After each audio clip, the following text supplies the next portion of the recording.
Di Semaba News eksklusif channel YouTube SMA Negeri 4 Balikpapan yang tentunya akan memberikan inspirasi bagi generasi milenial. Oke, jadi kali ini saya kedatangan langsung dengan dengan bintang tamu kita ya, yang merupakan salah satu guru bahasa Indonesia di SMA Negeri 4 Balikpapan. Di mana ternyata selain mengajar bahasa Indonesia, beliau ini juga pernah mengajar sejarah, dan ternyata beliau ini juga mencintai sejarah. Nah, untuk itu saat ini kita akan ngobrol lebih mendalam lagi dengan beliau. Oke, langsung saja kita sambut tamu kita yang istimewa katanya.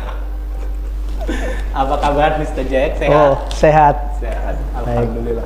Jadi ini sebelumnya mungkin kenalan dulu ya namanya, karena pepatah itu mengatakan katanya tidak kenal maka tidak sayang. Jadi kasihan kalau nggak banyak yang menyayangi Mr. Jack itu.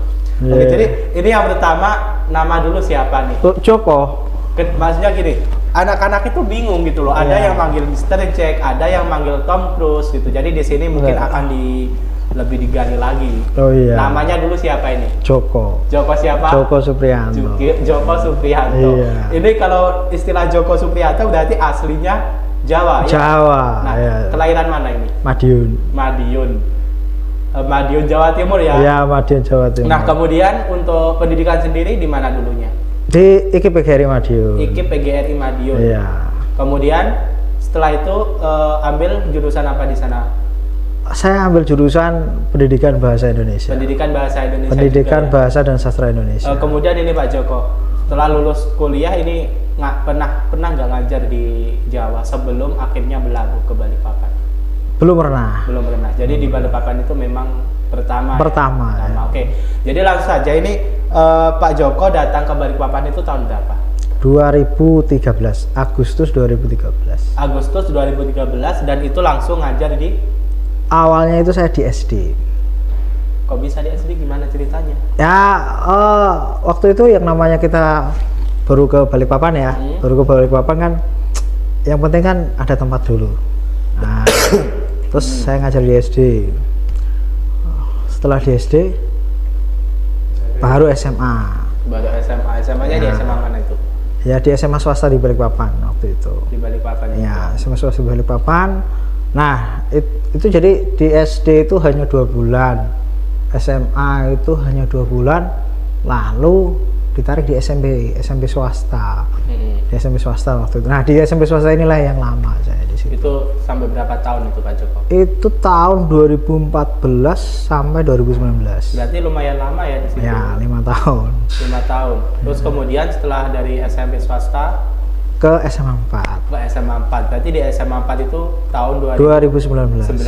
Berarti itu menjelang Covid ya kalau di Indonesia. Iya, itu ya. Juli 2019. Sudah di sini. Ya, Pak, di berarti SMA. Itu ajaran baru ya. Tahun ajaran baru. Tahun ajaran baru. Oke. Masuk SMA Negeri 4 Balikpapan itu ketika pada masa siapa yang menjadi kepala sekolah di SMA Negeri 4 Waktu Balikpapan? itu kepala sekolahnya Pak Heru. Pak Heru Marsono. Ya, Pak Heru Marsono yang pindah ke SMA 9. SMA 9 ya. Oke.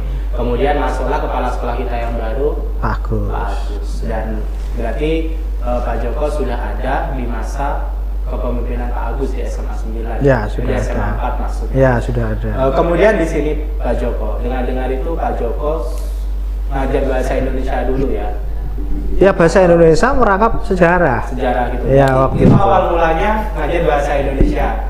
Nah, itu dapat berapa JP itu? Jadi gini, Gimana ceritanya? waktu itu gini kan, saya kan diterima dipanggil di SMA 4 kan, di SMA 4. Nah, itu saya waktu itu sebagai guru bahasa Indonesia. Nah, terus? lalu sejarah itu kekurangan guru. Nah, kemudian saya ditawari bagaimana ngajar sejarah. Oh ya, boleh. Nah, Sebelumnya ini untuk di bahasa Indonesia sendiri Pak Joko berapa JP? 28 JP. Itu udah lebih ya. Ya Kita sudah. minimal kan 24 kan, 24, tapi udah 28 JP. 28 kemudian ditambah sejarah 4 JP. Oh, 4 JP saja. Iya, 4 JP saja. Jadi waktu itu guru sejarahnya Bu Sumanse, Pak Haryono dan Bu Dalima saja. Ya, Terus kemudian pada akhirnya berdampak pada kekurangan guru sejarah. Dan pada akhirnya sejarah itu jamnya diberikan ke Ya, ke saya 4 JP ya, 2 kelas waktu dua itu. kelas. Nah, itu awal mulanya gimana? Kok maksudnya Pak Joko diberikan sejarah itu? Apakah mungkin dari kepala sekolah itu tahu kalau misalnya Pak Joko suka sejarah atau gimana? Gitu? Ya, mungkin seperti itu. Tiba-tiba atau bagaimana itu? Itu kan Pak Joko selain bahasa Indonesia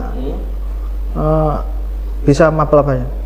Bahasa Sejarah, tapi sejarah boleh lah saya bilang gitu. Tapi sejarah ini di sini saya mengajar itu sejauh dari pengetahuan dan wawasan saya. Karena memang bukan orang sejarah. Iya, jadi Belakangnya bukan pendidikan ya, sejarah. jadi istilahnya saya hanya sekedar pengetahuan saya karena saya suka dan suka traveling. Ya, Traveling ya, juga. suka Dan traveling. travelingnya pasti ke tempat-tempat sejarah gitu. Ya, begitulah kira-kira. Jadi ya di situ, dari pengalaman di situ. Mungkin ini kita flashback ke masa lalu ya. Jadi Iya. sebelum memilih jurusan bahasa Indonesia. Iya. Ini hanya pertanyaan saja. Apakah mungkin dulu Pak Joko itu pernah juga ngambil jurusan pendidikan sejarah atau bagaimana? Mungkin. Dulu itu saya keinginan itu sebenarnya ke ilmu sejarah. Ya, Dulu malah itu ke ilmu sejarahnya. ilmu sejarahnya. Terus? Jadi saya waktu itu pernah nyoba UMPTN kan Ya. waktu itu di UNS UNS Solo ya. Solo. Nah, Terus ilmu pada sejarah mentah. Pada akhirnya Mentah. Nggak diterima. Nggak diterima. bagaimana ceritanya itu? Loh, ya kan waktu itu kan UMPTN itu kan persaingannya sangat ketat sekali. Sangat ketat, dan kita itu wah, apalagi strategi waktu itu kan kita milih benar kan nilai 4. Nah, salah -1. Nah, ketika ragu Salah aja. nah, kan kita kan aduh, jangan-jangan benar. Kalau benar kan rugi 3 poin dong. Betul. Iya, rugi kan kita kan. Nah, akhirnya tetap diisi meskipun salah. Mungkin disitulah yang mengurangi nilai. Iya, itulah yang mengurangi nilai. Berarti pada akhirnya tidak diterima di UNS Solo. Tidak diterima. Nah, terus pada akhirnya kemana ini? Setelah dari UNS. Sebelumnya gini, tahun pertama saya itu UMPTN pertama gagal. UMPTN pertama Itu tahun di UNS tadi. enggak, tahun 2000 itu. Saya itu waktu itu kan UNER dan UNS gagal. Itu kalau di UNER ambil jurusan apa? Administrasi negara. Kemudian di UNS Di sejarah ilmu juga. sejarahnya. Ilmu sejarahnya. Dua-duanya mental. Mental. Kemudian Nah. di tahun kedua Nah, itu kan mental kan. Nah, kemudian daripada saya nganggur kan ini kan. Nah, saya ke IKIP Madiun itu. Oh, ke Madiun. Saya ke Madiun kan. Nah, tahun kedua mencoba lagi, gagal lagi. mencobanya di mana? Ya di UNS tadi, UNS saya ceritain. lagi. Ya. Gagal lagi. Gagal lagi. Berarti sebenarnya keinginan hati yang awal itu memang di sejarah. Iya, di bukan ilmu. bahasa Indonesia. Iya. Jadi bahasa Indonesia itu semacam pelarian. Pelarian mungkin. Nah, dia semacam pelarian itu mungkin. Tapi ketika saya belajar bahasa Indonesia itu kan, nah justru yang saya dapatkan itu adalah sastranya. Nah, jadi sastra Indonesia, terus kemudian sastra Jawa. Nah, saya sastra Jawanya, wah itu saya tertarik di situ. Meskipun sastra Jawa waktu itu hanya mendapatkan 2 SKS sih. Itu sebenarnya Pak Joko itu lulusan tahun berapa? 2000. 2000 itu lulus kuliah. Lulus SMA. Lulus SMA 2000. Oh, Kemudian iya. masuk kuliah tahun 2000. 2000. Nah. Berarti waktu itu masih SD. Apanya? Saya. Oh iya. Terus kemudian lulus kuliah 2005. 2005 Ya. masuk SMP nggak salah. Nah kemudian itu ya setelah di tahun 2005 kan lulus kuliah.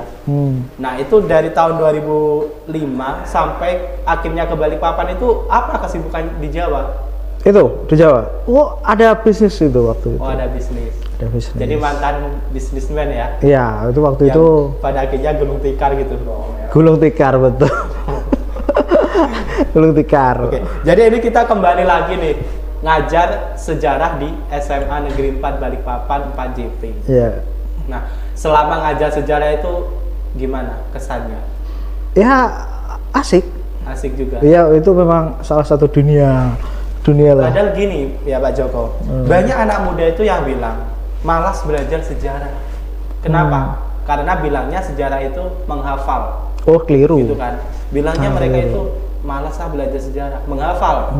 Terus kenapa mempelajari sejarah? Itu masa lalu gitu loh. Oh, salah. Nah, Seperti itu keliru. Itu kalau menurut Pak Joko sendiri gimana itu?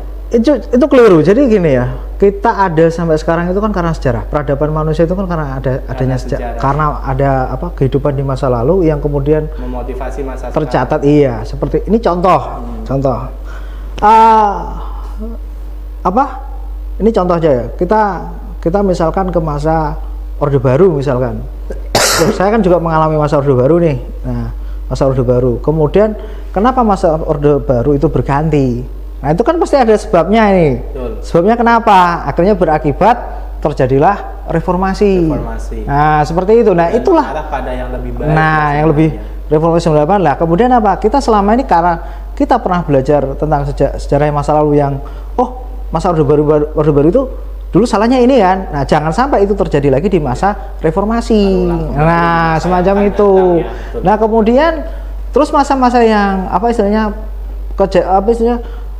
peradaban yang baik waktu itu. Nah, itulah yang semakin kita kembangkan. Betul. Harusnya demikian. Ya, berarti sebenarnya kalau dari pernyataan Pak Joko sendiri, sejarah itu fungsinya adalah kaca.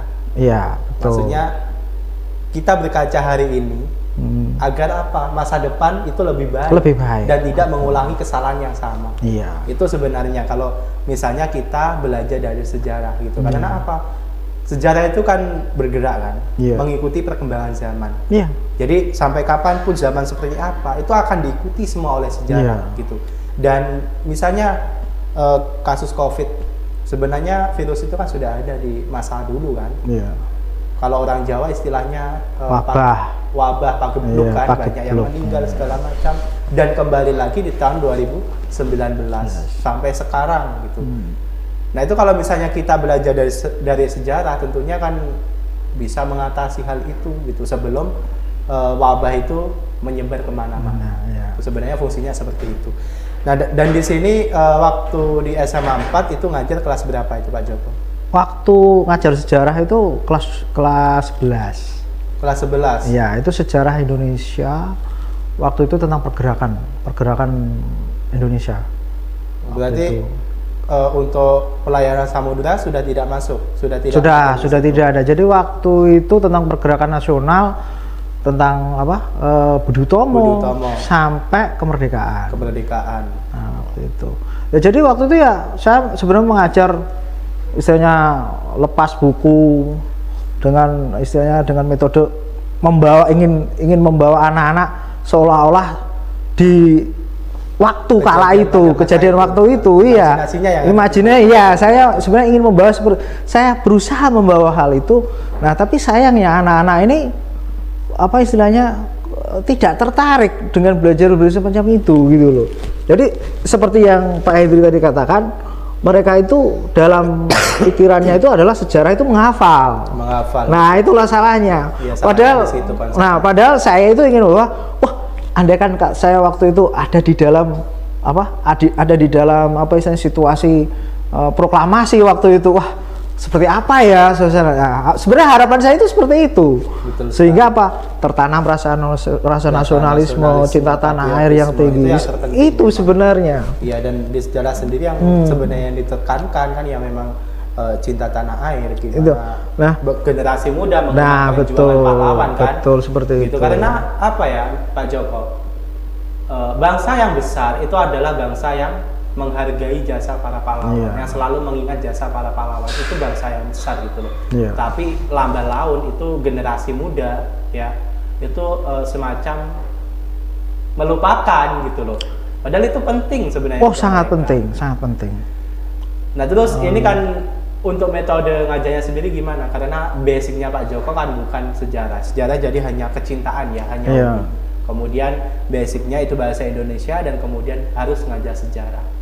Nah itu bagaimana cara ngajarnya? Saya waktu itu metode saya yaitu tadi, saya lebih kepada memberikan wawasan pada anak-anak dengan cara membawa seolah-olah mereka itu berada di masa itu gitu. Masa itu. Iya, sehingga wah, timbul rasa patriotis dan sebagainya seperti itulah. Sebenarnya keinginan saya seperti itu.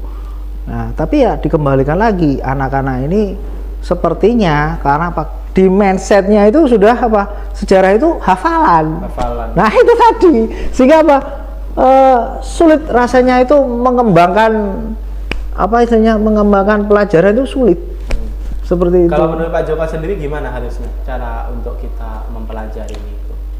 Nah, agar gini maksudnya, agar metode menghafal itu hilang dari mindset generasi muda pada masa sekarang gitu. Nah ini jadi kalau istilahnya ini ya saya sendiri ya pada waktu itu ya, kenapa saya bisa seperti ini misalkan, saya itu dari sejak kecil ya, saya itu memang sudah diajarkan oleh bapak saya, orang tua itu kita istilahnya dikenalkan hal-hal semacam itu. Contoh saya diajak saya waktu itu sering diajak bapak saya itu ke angkatan di Pangkalan Iswahyudi waktu itu. Oh, itu Magetan ya? Ya itu Magetan, sudah masuk Magetan. Nah di Iswahyudi itu, saya ditunjukkan pesawat waktu itu, pesawat yang sudah dimuseumkan, istilahnya sudah ditinggal dipajang.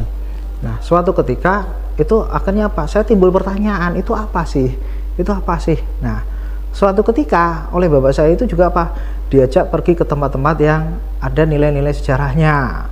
Misal waktu itu saya masih ingat kelas 5 SD, waktu itu saya dibawa ke Candi Borobudur waktu itu. Nah di sini karena mungkin keterbatasan dari bapak saya yang belum tidak mengerti tentang apa itu sebenarnya Candi Borobudur. Nah, di sini baru istilahnya bapak saya itu baru istilahnya menabur atau menanam istilahnya. Entah nanti tumbuhnya kapan itu kita tidak tahu. Tapi di kemudian hari, itu mulai tumbuh rasa itu ingin tahu. Oh, Borobudur ini apa sih sebenarnya? Nah, akhirnya saya sampai ke Borobudur itu sudah berkali-kali istilahnya. Itu hanya ingin tahu sebenarnya Borobudur ini apa sih? Berarti yang itu ditanamkan orang tua itu adalah bagaimana agar anak itu mempunyai rasa keinginan tahuan yang kemudian dengan melihat fenomena. Iya betul. Terus ya masih dalam kelas 5 itu saya dibawa ke Keraton Solo. Saya kira itu keraton itu Jogja kan ada. Loh, ternyata di Solo ada keraton juga. Nah, akhirnya waktu SMP ketika kita diajari sejarah, oh ternyata dulu itu Kerajaan Mataram pecah jadi Jogja dan Solo gitu loh. Jadi tahu akhirnya. Di kemudian hari kan. Di kemudian hari akhirnya tahu. Terus sejak mulai SMA kelas 1, nah itu baru mulai mulai traveling secara sistematis. Jadi misalkan kita kumpul uang, oh bulan ini kumpul uang segini, nah kita mengunjungi tempat-tempat yang petilasan lah istilahnya, situs-situs sejarah yang istilahnya bukan situs sejarah yang pokoknya yang ada di sekitar kita. Contohnya waktu itu ada di Tawangmangu, ada di Puncak Lawu dan sebagainya. Nah itu merupakan petilasan di situ. Nah kemudian dari situlah cerita-cerita yang sudah istilahnya turun temurun, nah itu tersampaikan di situ. Nah itu sebagai bahan juga atau materi, sebagai sumber-sumber materi yang saya temukan di situ itu. Jadi tidak ini. Nah itu kan jadi rasa ketertarikan itu akan muncul. Nah sedangkan anak-anak di sini ini sulit untuk diajak, yuk kamu coba misalkan ya ini sudah SMA kelas 1 misalkan. Nah, tidak ada rasa-rasa seperti ini. Oh, saya ingin ke mana? Ini misalkan di Balikpapan. Oh, kita ke mana, ke meriam Jepang dan sebagainya. Padahal itu kan juga situs sejarah Perang Dunia Kedua kan waktu itu. Nah, tapi sampai saat ini anak-anak ini nggak ada ketertarikan di situ. Iya. Nah, jadi sebenarnya kalau dikatakan belum ada juga nggak semuanya. Nggak semuanya. Ada yang tertarik, cuman yang tertarik itu hanya bagian kecil aja. Sebagian kecil. Sehingga situs-situs seperti itu belum terekspos penuhnya gitu. Jadi di sini kalau bisa saya simpulkan, apa yang diberikan orang tua Pak Joko tadi itu adalah bagaimana cara orang tua itu mendidik anak untuk menumbuhkan kemauan mereka, rasa ingin tahu mereka lebih tinggi gitu daripada apa yang dia lihat saat ini gitu. Jadi ketika dia sudah melihat secara garis besarnya aja, benang merahnya aja, mereka berusaha untuk mencari tahu lebih mendalam lagi. Tentunya dengan yang paling bisa dilakukan itu adalah dengan traveling ke tempat-tempat sejarah. Betul. Jadi ya di situ nanti akan menumbuhkan kecintaan kita gitu. Oke, jadi di sini kalau Pak Joko mengajar juga sejarah itu selama berapa semester itu Pak Joko? 2 semester. 2 semester berarti 1 tahun ya? 1 tahun, kemudian sudah ada guru sejarah. Itu namanya Bu Yesi. Oh, Bu Yesi. Kemudian Bu Yesi ditugaskan sebagai PNS di mana itu di Busang. Kemudian Busang. Pak Hendri. Datanglah Pak Hendri di situ. Oh, jadi ceritanya begitu dulu. Iya, terus ya seneng juga karena apa? Beban jam ngajar ya berkurang. Padahal saya saja juga sudah 32. Iya. Berarti banyak ya kalau kita bayangkan 3 guru ditambah 32 CP. Ya. Berat banget memang. Berat. Iya, jadi waktu itu sebenarnya ngajar sejarah waktu itu ya asik sebenarnya. Saya asik sekali. Sangat asik. Nah, ini selama ngajar sejarah selama 1 tahun, memori apa yang masih terkenang? Ada waktu itu waktu itu saya ya ngajar gitu kan. Ada yang tanya waktu itu tentang apa ramalan Jayabaya gitu kan. Iya. Nah, ramalan Jayabaya loh kan, karena di situ kan ada opsi kan, waktu itu kan ada soal, kemudian ada opsi pilihan apa ramalan Jayabaya. Itu apa Pak tentang ramalan Jayabaya? Sedikit saya ceritakan tentang ramalan Jayabaya waktu itu. Ya itulah yang paling diingat ya. Ya, yang saya ingat karena apa? Di antara murid-murid waktu itu tidak ada memberikan pertanyaan-pertanyaan yang kritis. Baru ada yang bertanya itu aja saya sudah syukur. Sudah senang. Sudah senang. Itu apa ya? Mereka sudah tertarik meskipun tidak begitu tertarik. Tidak, ya betul. Jadi iya mengherankan waktu itu kenapa kok kurang tertarik gitu loh.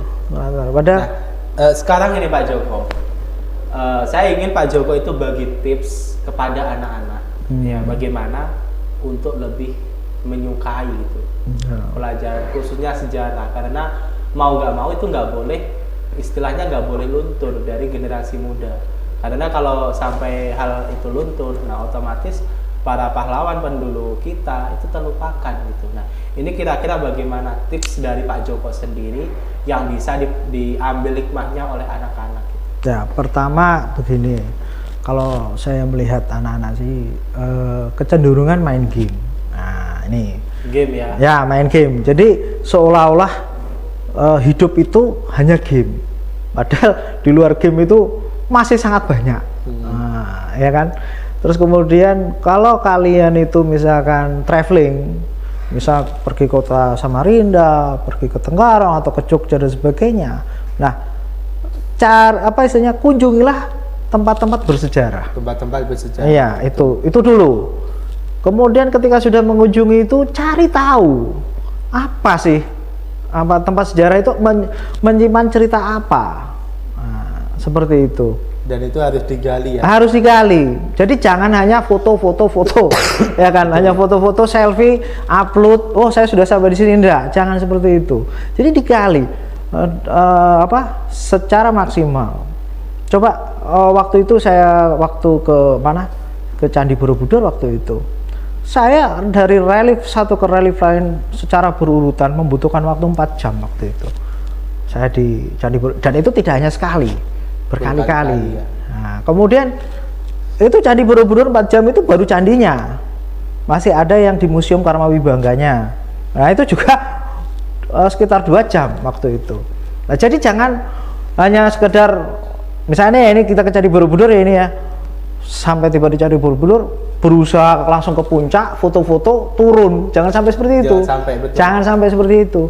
Jadi bertahap, mulai dari lantai pertama, lantai kedua, lantai ketiga, muter terus. Nah, ini maksudnya apa?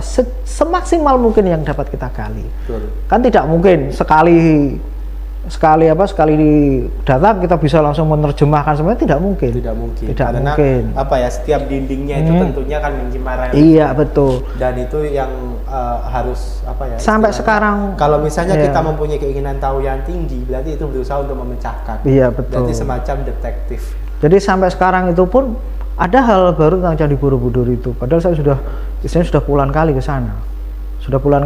Dan itu tidak hanya sekedar foto-foto. Itu aja masih menemukan ada hal yang baru tentang Candi Borobudur. Jadi pada intinya tips dari Pak Joko ini adalah kunjungi tempat-tempat cagar budaya. Ya, misalnya ini, ketika kalian berkunjung ke tempat berkunjung di berbagai kota, ya kan, yang pertama itu apa? Kunjungilah tempat-tempat sejarahnya. Betul. Setiap kota pasti menyimpan sejarah. Pasti mempunyai menyimpan sejarah. Menyimpan sejarahnya yang bisa untuk kita gali seperti apa cerita-cerita. Seperti itu. Misal ini contoh di Madiun sendiri ya, itu tidak semua orang tahu. Oh, di situ di alun-alun, di situ ada apa istilahnya Jalan Kolonel Marhadi, ada patungnya Kolonel Marhadi.